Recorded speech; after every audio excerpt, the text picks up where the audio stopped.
Well, this was Aaron Pryor's first defense of the WBA junior welterweight crown, but his focus was already elsewhere, pointing his right fist toward the winner of the Sugar Ray Leonard-Roberto Duran rematch just days away. 3 months earlier, Pryor had ripped the belt from Antonio Cervantes in a performance that didn't just earn a title, it demanded attention. Now, back home in Cincinnati, Pryor wasn't just defending a belt, he was auditioning for a super fight. Now, across the ring stood Gaetan Hart, a Canadian journeyman who entered the fight with a record of 44 wins, 19 losses, and 3 draws. The kind of resume that usually earns you an undercard slot at best, not a network showcase. Under normal circumstances, CBS would have rejected this matchup, but Hart brought something else to the table. Tragedy that sold. 6 months earlier, he had faced fellow Canadian Ralph Racine. Hart stopped him in the 12th. Racine left on a stretcher and slipped into a coma that lasted nearly 4 weeks. He survived, but his speech was slurred, his memory shattered, and his right leg paralyzed. Then came Cleveland Denny. The two had fought twice before, but this time the third chapter would close the book. Hart knocked him out in the 10th round. Denny didn't get up. He remained in a coma for 16 days and died from his injuries, a death that left the boxing community gutted and Hart wearing a stain no cut man could wipe clean. Suddenly, he was a fighter that had a different kind of notoriety.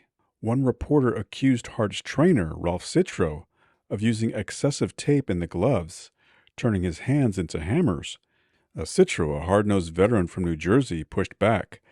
"I've been wrapping hands 22 years, he said. Never had an inspector turn my wrappings down." But the whisper had become a roar. Hart was no longer just a fighter. He was a man with real blood on his gloves, and promoters were more than willing to capitalize on it. CBS leaned in, using the tragedies as a selling point. Hart's manager condemned the angle publicly, but later added fuel, insisting that Pryor undergo a pre-fight brain scan, just to be sure Hart wouldn't leave another opponent in the morgue. Pryor obviously declined. Even if he saw Hart as a threat, the Hawk didn't believe in caution. He believed in pace, pressure, and pain. Gaetan Hart was just another name on the list. Before Ralph Racine, Cleveland Denny, and the tragic headlines, Hart wasn't a feared fighter.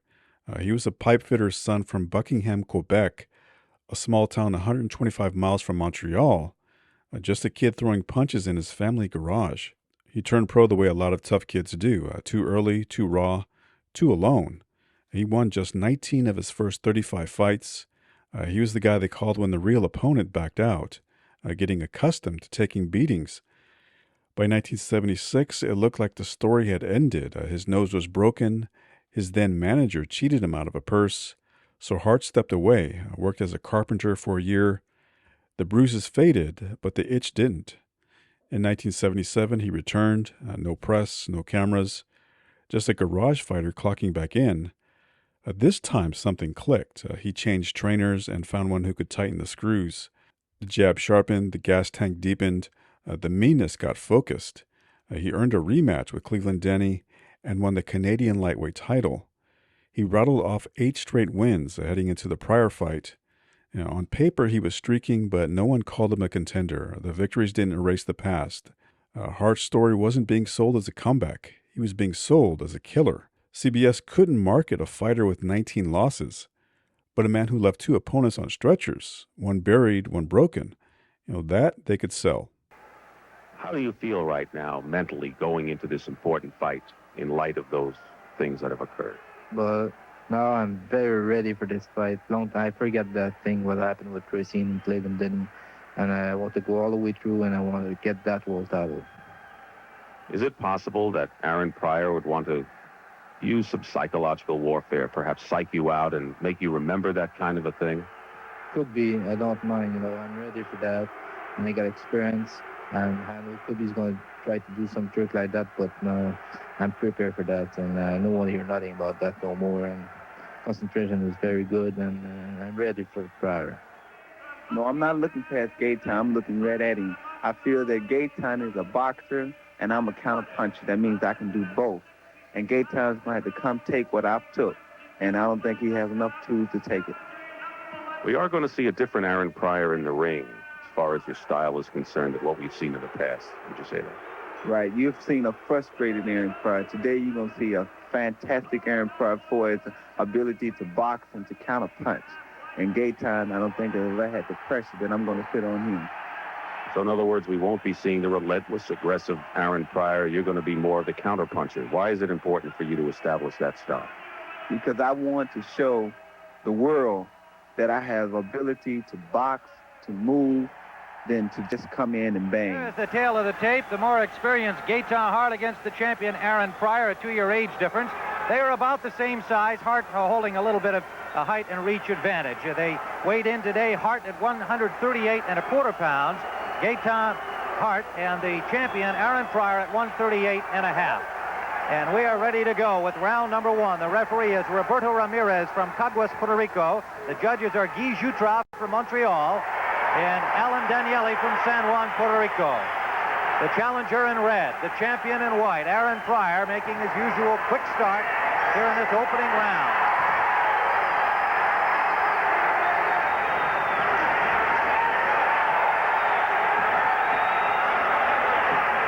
Tim Hart is the kind of a fighter. He takes a lot of punishment, but he's one of those last tag guys. You could hit him with 3 or 4 good punches, and he's always trying to punch back. He puts pressure on you, and if he's around long enough, he can get you tired. But can he stay long enough with this whirlwind in there? Hart with a rather deceiving record, 45 wins, 18 losses, and 3 draws, according to Ring Magazine. But since 1977, his mark is 25, 3, and 1. So he had only 8 amateur fights and really learned to box as a professional. Good right hand from Pryor. That win. This is first title defense.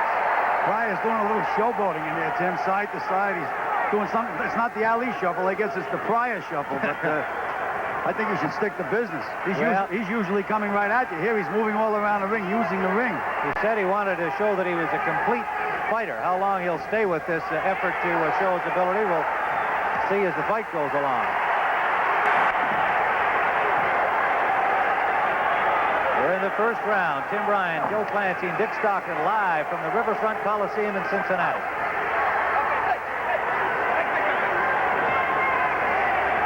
Ten-point must system in effect. WBA supervisor in attendance is Rafael Mendoza. And Pryor being pretty cute here in this first round. Less than 30 seconds to go in round 1.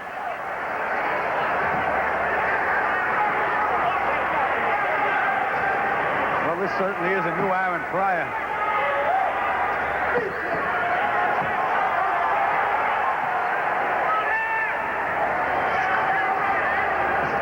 We're approaching the end of the first round of the scheduled 15-round WBA Junior Welterweight Championship fight.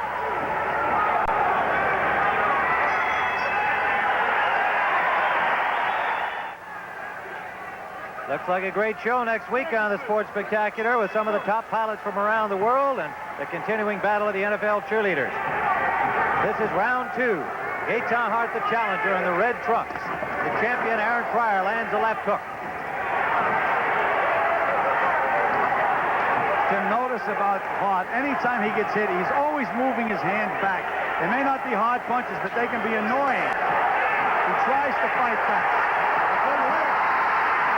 Hand, a straight left hand, and it might be ruled a slip.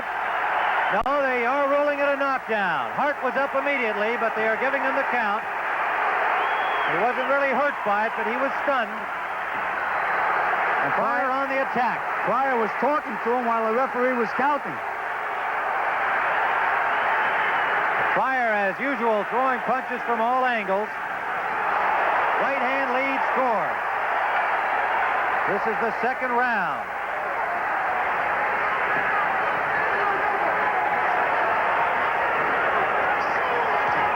Pryor missing with a wild left.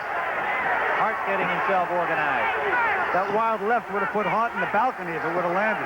We're into our laps. Don't forget, coming up after the fight, the battle of the NFL cheerleaders.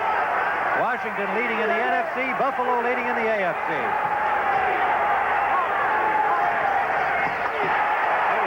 Just a little bit short from Pryor. Hart saw it coming. Good right hand sends him to the canvas. Overhand right lead. Again, hard up fairly quickly. That was a good jump. Tim, with the WBA regulations, one more knockdown and this fight is over. That's right. I don't agree with that regulation. If you have a good referee, it should be his judgment. Roberto Ramirez is the referee today. And Hart now appears to be in trouble with Pryor on the attack. During just the second round, and the crowd coming to its feet here. Under a minute to go in round 2. Good left hook from Pryor.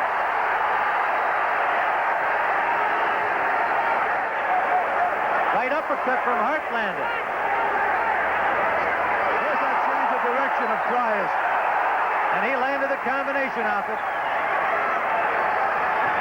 I just wouldn't want to see this fight to end with a freak knockdown, Tim. Less than 30 seconds to go, round 2. Gaetan Hart taking a lot of punishment in this round. The champion Aaron Pryor.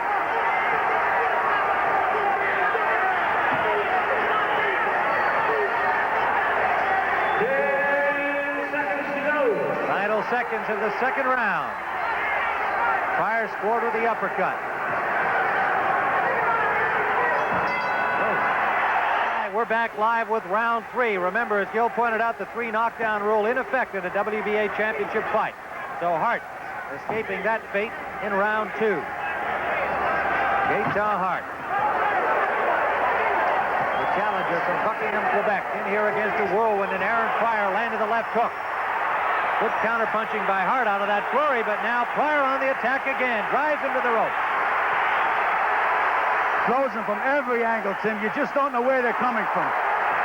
Good left hook landed from Pryor. Hart still seems alert. He noticed that the lens had come off a camera at ringside. Takes a right-hand shot. He's never been in the ring with anybody like Pryor. He makes these unusual moves, hits you from all angles. You just can't figure the guy out. They may look unrehearsed, but he works on them all in the gym. Pryor turned around and paid for it. Now he smiles at Hart.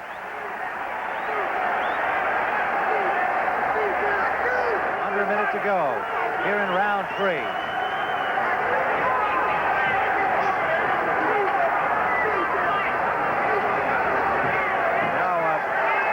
Pryor circling again, but sneaking out that right-hand lead and landing it. Well, what he does, he moves to his left. He gets Hart going to his left, quickly steps over to the right and throws the right-hand lead. Hart is 1/2 beat behind the parade. Watching Hart in training this week, he looked to be in extremely fit condition. He does get hit a lot in his workouts. He feels the longer the fight goes, the better chance he has. My sentiments exactly, Tim. 10 seconds to go here in round 3. Good body shot from Aaron Pryor. Right hand fell a little short from Gaetan Hart. And that's the bell ending round 3. This is round 4, scheduled for 15. The champion Aaron Pryor in white, the challenger Gaetan Hart from Buckingham, Quebec, in the red trunk. Pryor getting a warning from the referee, Roberto Ramirez. I'm not sure for what. I'm not sure for what either. He was moving his hands in a circular motion. There's no reason why you can't do that. Pryor scored inside the combination, and Hart counter-punching, didn't land much. I'd like to alert our stations, we'll be going to a station break at the end of this 4th round. I mean, he's got plenty of heart. Hart has heart, and he tries. There, he just nailed it. Aaron with a good left hook, but he doesn't have the power. Left hook by Pryor, backed up Hart. Pryor on the attack, and there comes Hart right back again. Exactly as I told you, Tim. He tries to play last tag. You can hit him with anything. As long as he can, he's going to throw punches. He'll throw them falling. Plenty of guts. Okay, make that clean. 27-year-old Gaetan Hart had turned professional at the age of 18 after just 8 amateur fights. Don't forget, after the fight, battle of the NFL cheerleaders. Washington leading in the NFC and Buffalo leading in the AFC. His decision over Pedro Acosta, a fight that, as Dick Stockton said, he didn't feel real good about. He still felt the pressure of the Denny and Racine accidents on his mind. It was not a good performance by him, but he won it. It's a typical Gaetan Hart. Gets nailed with everything, but continues to put pressure on him. Under a minute to go, round 4. Okay, clean break, clean break. If it does go beyond 5 or 6 rounds, will Aaron Pryor get discouraged? That's the interesting facet of this fight, especially after having him down in round 2. Jim, I don't think Aaron could get discouraged. You know what kind of character he is, but he could possibly get tired. Right hand lead from Pryor. Big one. CBS Sports Spectacular will continue from Riverfront Coliseum in Cincinnati after this word from your local station.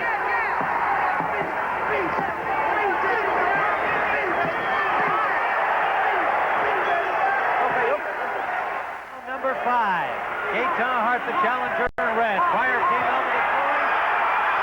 Gaetan Hart. A different Pryor came out this round. You could see as soon as the bell rang, he walked across and threw a bomb. He must want to get this guy out of it. He must have a bet that he's going to knock him out in 5. Hart looked like he was headed to the canvas, somehow stayed up off that right-hand shot. He is some tough customer. He certainly is, Tim. We knew that going in. But Pryor is just a little too smart. He takes that step over to the right, drops that right-hand lead on him time after time. AAU lightweight champion back in 73, 2-time Golden Glove champion. Don't forget Saturday, December 6th at 4:30 Eastern Time, 10-round lightweight bout. Howard Davis and Johnny Lira live from Lake Tahoe. Okay. Go ahead.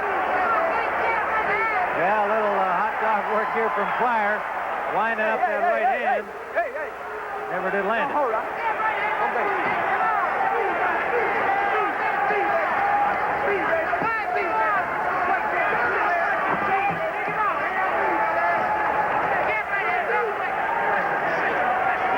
Pryor has absolutely no respect for Hart. He's trying all sorts of things. He's enjoying himself in there. But Tim, in my opinion, you should always have respect for another professional fighter. Anybody can get nailed. And he's doing some unusual things in there, and sometimes leaving himself wide open. Took a left hand there. Didn't have a whole lot on it, but it was a good clean shot from Gaetan Hart. Tim, the idea of this business is for you to hit the other guy and not to let him hit you. I don't like to see a fighter get hit when he doesn't have to. And I don't think Pryor has to get hit.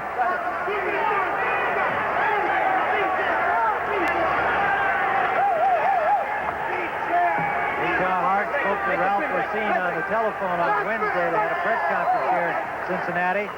And Racine absolved him of all blame in that accident. Hart said, I want to bring the championship home for you, Ralph. Bring it home to Canada.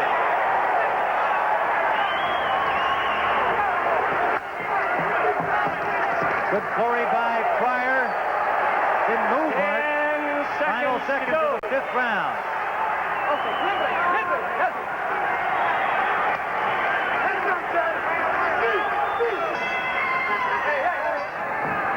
Round number 6 of the WBA Junior Welterweight Championship fight. The limit 140 pounds.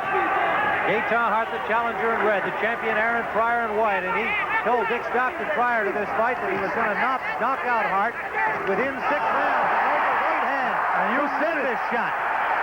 And that was a tremendous right hand, sending Hart to the canvas. Wobble leg now. How about you? Go ahead. Right hand lead by Pryor as he danced across the ring. He's got Hart in trouble. Tim, we've noticed in other fights, Pryor is a great finisher. When he gets you in trouble, he really becomes a whirlwind. Battering Hart into the neutral corner. And Hart is pouring blood. And that's it. That's it. It's all over. The champion, Aaron Pryor, lived up to his prediction, stopping the challenger, Gaetan Hart, in the 6th round. A technical knockout after flattening him with a great right hand. The referee, Roberto Ramirez, stopping the fight as he was being battered in the neutral corner. So Aaron Pryor successfully defends his junior welterweight championship with another spectacular performance. He is some kind of fighter. He wants the winner of Leonard Duran. I wonder if they want him. Might be interesting to see if that can ever come out. And there is the little Pryor.